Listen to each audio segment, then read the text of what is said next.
Hey filmmakers, today I'm going to show you how to light a moving subject. And in this instance, the technique we're going to use is called Hollywooding a light. So what the heck does it mean to Hollywood something?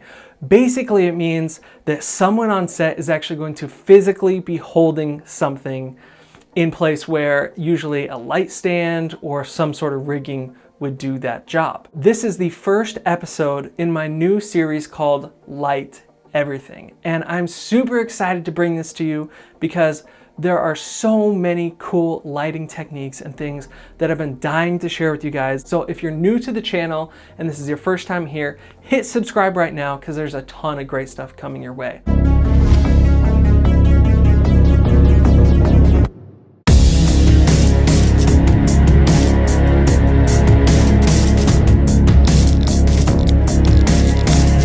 I'm going to show you some really cool example footage that we took Hollywooding a light in just a minute. But before we dive into that, I want to talk about why you would ever use this technique. Essentially, it's for those times when your subjects are moving through a space where you just don't have the resources to light the entire scene. Let's watch the example footage that I shot, and then we'll come back and I'll break down exactly how we did it.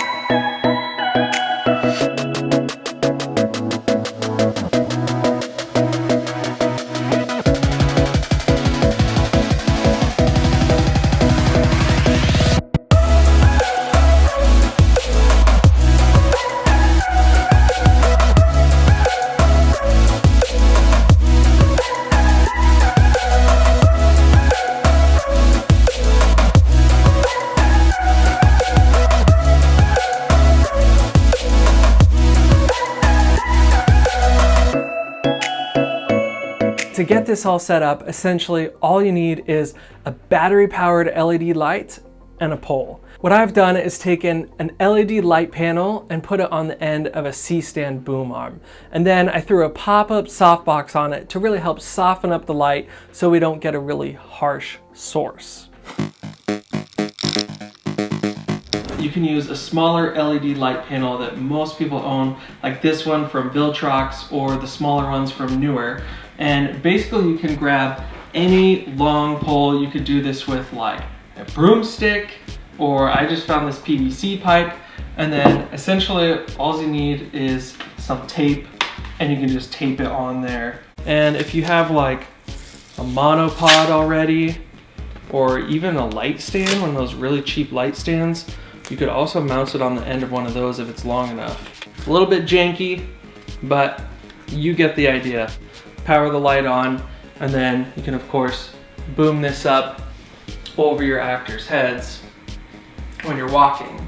You don't have to use a battery powered light, but it's just so much more convenient than like running a long extension cable and looking for somewhere to plug in, or bringing like an entire generator along with you. Once you have your lighting rig all set up, it's time to start shooting. Now, Hollywooding a light is most effective when your character or characters are facing the camera directly and you're leading them, meaning that you're walking backwards and the subjects are walking towards the camera.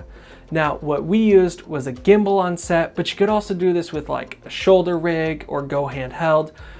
Whatever stabilization you choose, just make sure that it fits the mood of the piece that you're shooting. Typically, the person holding the light should stand directly behind the camera operator. That way they stay out of the shot, but your subjects are still well lit. You are going to get some flat frontal lighting, and a bunch of you out there are probably thinking right now, oh my gosh, no, please, and you're thinking to click off the video. I totally get it, but trust me, it's not always a bad thing. I usually try to avoid flat lighting, but this is just a byproduct of doing this technique, and you can see it on big Hollywood sets all the time.